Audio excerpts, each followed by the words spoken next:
मध्य प्रदेश और छत्तीसगढ़ में जिस राजनीति के तहत बीजेपी ने चुनाव फतह किया, वो थे दिग्गजों के चेहरे जिनका सूबे की सियासत में मजबूत वर्चस्व था।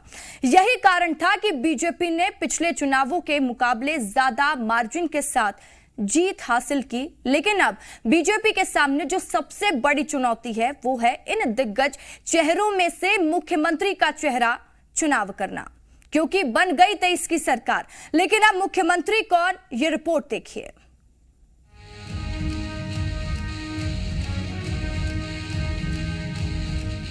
मध्य प्रदेश और छत्तीसगढ़ में बीजेपी की प्रचंड जीत के बाद सबसे पहला सवाल अब सबकी जुबां पर केवल एक ही है कि आखिर किसे मिलेगा सीएम पद, कौन बनेगा राज्य का मुख्यमंत्री।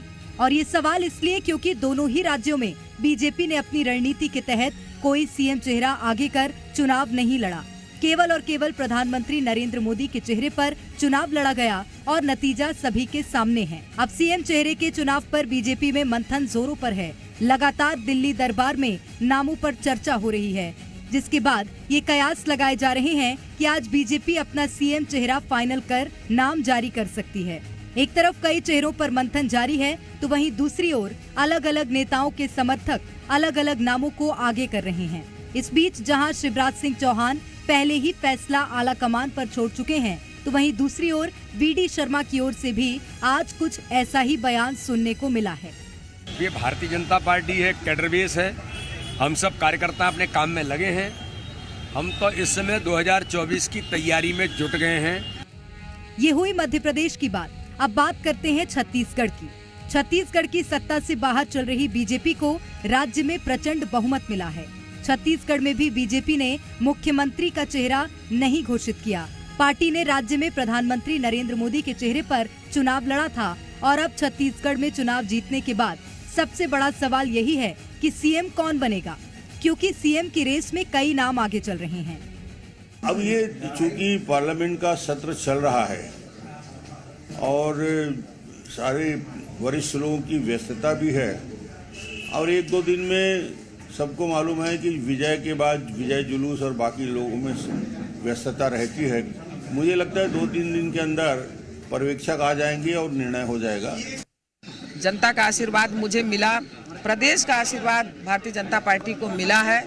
यहाँ हम सरकार पूर्ण बहुमत के साथ बनाने जा रहे हैं और मुझे जो भी अवसर दिया जाएगा मैं काम करूंगी। तीनों राज्यों में बीजेपी ने प्रचंड जीत हासिल की और अब सीएम फेज की चर्चा जोरों पर है। देखना होगा कि आला कमान किस पर भरोसा जताता है। ब्यूरो रिपोर्ट, जी मीडिया। और ज्यादा जानकारी के साथ रुपेश गुप्ता, एसोसिएट एडिटर, रायपुर से हमारे साथ जुड़ चुके। आकाश द्विवेदी हैं भोपाल से जी मीडिया संवाददाता, जानकारी लेंगे उनसे। सबसे पहले मैं रुक करूंगी रुपेश, आपका 23 की सरकार तो बन गई, अब सवाल यही है कि मुख्यमंत्री कौन। नामों पर तो चर्चाएं बहुत हैं, लेकिन वहां पर क्या हलचल है रुपेश, बताइएगा। देखिए, जब से जी मध्य प्रदेश छत्तीसगढ़ ने यह दिखाया है कि इस रेस में रेणुका सिंह काफी आगे हैं, उसके बाद से लगातार उनके बंगले के सामने हम खड़े हैं, जमावड़ा लगा हुआ है, उनके क्षेत्र के लोग आ रहे हैं, उनसे मुलाकात कर रहे हैं। और आप और हम जिस वक्त बातचीत कर रहे हैं उसी वक्त संभवतः बीजेपी के केंद्रीय कार्यालय में बैठक शुरू हो चुकी है। जेपी नड्डा पहुंच चुके हैं और जो यहाँ के प्रभारी महासचिव थे उनके साथ बैठक हो रही है और बैठक के बाद फीडबैक लिया जाएगा और वो फीडबैक प्रधानमंत्री नरेंद्र मोदी और गृहमंत्री अमित शाह के साथ साझा करके फिर आगे जो चेहरे हैं उन चेहरों पर चर्चा की जाएगी। ये बात बहुत दिलचस्प है कि ओम माथुर जाते जाते एक ऐसा बयान दे गए जिस बयान के बाद संभावना टटोली जाने लगी कि कौन हो सकता है मुख्यमंत्री का चेहरा। ओम माथुर ने कहा कि ऐसा नाम होगा जिसकी किसी ने कल्पना नहीं होगी, अप्रत्याशित होगा, किसी ने सोचा नहीं होगा। और उसके बाद तमाम दावेदारों के साथ संभावनाएं टटोली जाने लगी। इस बीच में जो हमने खबर ब्रेक की जिसके मुताबिक रेणुका सिंह के नाम को लेकर के काफ़ी चर्चा है और वो काफ़ी रेस में आगे हैं। इसके अलावा डॉक्टर रमन सिंह से जब हमने मुलाकात की तो वो भी काफ़ी आश्वस्त नजर आ रहे हैं, उनके लोग काफ़ी आश्वस्त नजर आ रहे हैं कि जिस तरह से आखिरी मौके पर कमान संभाली और पार्टी को जीत दिलाई, उसका फायदा कहीं ना कहीं पार्टी को मिलेगा। तो कुल मिलाकर के सब संभावनाएं टटोल रहे हैं। संभावनाओं में बहुत सारे चेहरे हैं उन चेहरों के बीच में कौन सा नाम होगा, ये देखना दिलचस्प होगा। ठीक है रुपेश, मैं लौटूंगी आपके पास। आकाश का रुख कर लेते हैं। आकाश, वहां कैसे संकेत मिल रहे हैं, कौन बनेगा मध्य प्रदेश का मुख्यमंत्री? बेहद सस्पेंस है मुख्यमंत्री चेहरे को लेकर। भाजपा भले ही मध्य प्रदेश में प्रचंड बहुमत के साथ सरकार बनाने जा रही है, लेकिन सीएम के चेहरे का ऐलान अब तक भारतीय जनता पार्टी ने नहीं किया है। तमाम नेता दिल्ली जिनका नाम सबसे आगे चर्चाओं में चल रहा है, उनसे बातचीत करते हैं। आपके नाम की चर्चा है कि छत्तीसगढ़ की अगली मुख्यमंत्री आप बनने जा रही हैं। मैं तो केवल मीडिया में इन बातों को देख रही हूँ, सुन रही हूँ। पार्टी ने मुझे प्रत्याशी बनाकर भरतपुर सोनहत भेजा था, जनता का आशीर्वाद मिला है।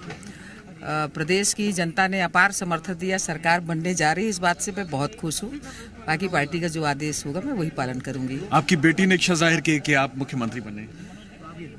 देखिए, बच्चे हैं, बच्चों की इच्छा होती है, जो कार्यकर्ता है उनकी इच्छा होती है, और जहाँ से चुनाव लड़ते हैं तो क्षेत्र की जनता की इच्छा होती है।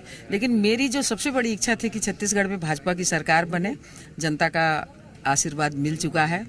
माननीय मोदी जी ने देश को आगे बढ़ाने के लिए जो विजन 2047 रोड मैप और लक्ष्य तैयार किया है, छत्तीसगढ़ अछूता ना रहे, इस बात के लिए मैं ज़रूर चिंतित थी। लेकिन अब हमारी वो इच्छा पूरी हो गई है, और भारतीय जनता पार्टी ने जो घोषणा किया है, जो संकल्प पत्र प्रस्तुत किया है, इन सब कामों को हमारी सरकार करेगी। इसके साथ साथ बीते 5 वर्षों में प्रदेशवासियों को जो नुकसान हुआ है उसकी भी भरपाई हम लोग करेंगे। अच्छा, आप दिल्ली जा रही हैं, दिल्ली में आपने कहा कि आप इस्तीफा सौंपेंगी, तो क्या लग रहा है, अभी बैठक भी चल रही है, कब तक नाम तय हो जाएगा?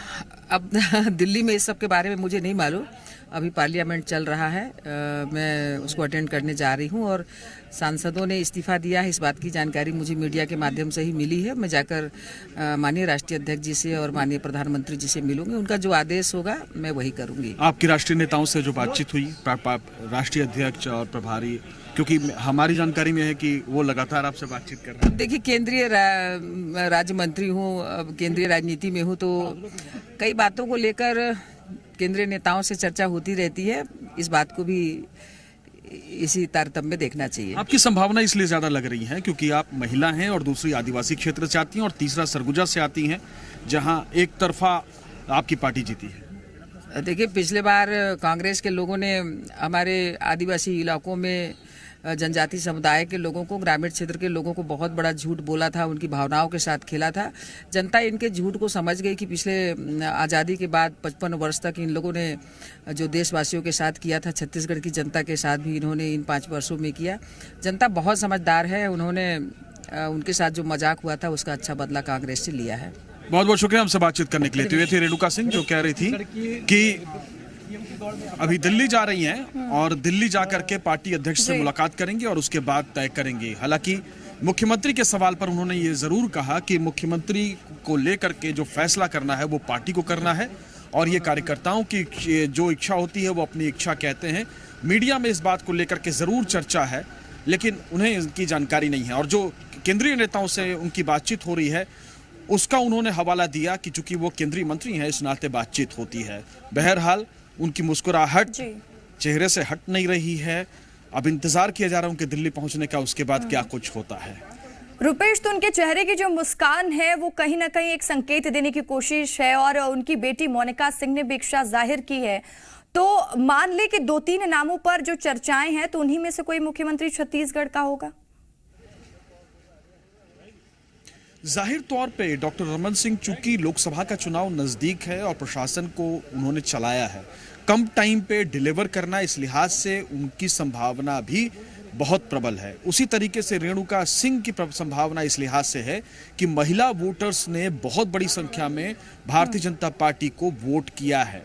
दूसरी बात कि वो आदिवासी क्षेत्र से आती हैं, आदिवासी नेता हैं, सीनियर लीडर हैं और संघ से जुड़ी हुई हैं। इस लिहाज से भी उनकी दावेदारी को मजबूत माना जा रहा है। उनके पास राज्य मंत्री के तौर पे, राज्य में मंत्री के तौर पे और केंद्र में मंत्री के तौर पे काम करने का तजुर्बा है।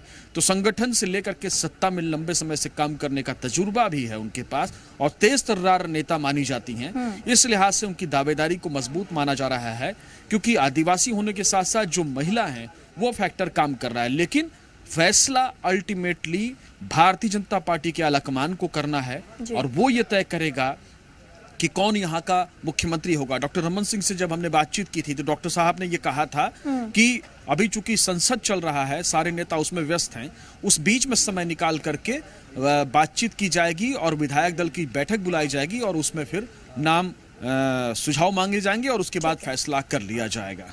ठीक है रुपेश, लौटूंगी मैं आपके पास। आकाश का रुख कर लेते हैं। आकाश, किसको मिलेगी मध्य प्रदेश की कमान, क्या संकेत है वहां? देखिए, जो पहले मैं जिक्र कर रहा था, यहां पर बहुत अप्रत्याशित कुछ भी हो सकता है, क्योंकि आज जो 5 सांसद मध्य प्रदेश से चुनाव विधानसभा का जीते हैं, उन्होंने इस्तीफा दे दिया है।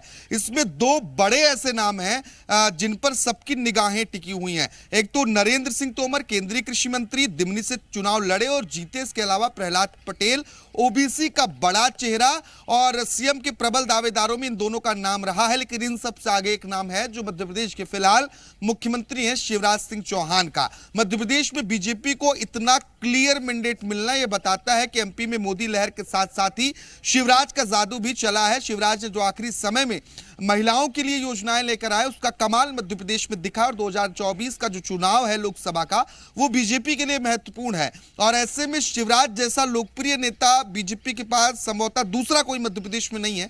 पांव पांव वाले भैया से लेकर मामा तक का सफर भारतीय जनता पार्टी ने देखा और बीजेपी के पसंदीदा नेताओं में भी रहे हैं। लेकिन बीजेपी जिस तरीके से चुनाव पैटर्न में बदलाव करती है, इसके बाद 3 केंद्रीय मंत्रियों को चुनाव लड़ाना, 7 सांसदों को उतारना, यह सब अप्रत्याशित ही रहा है।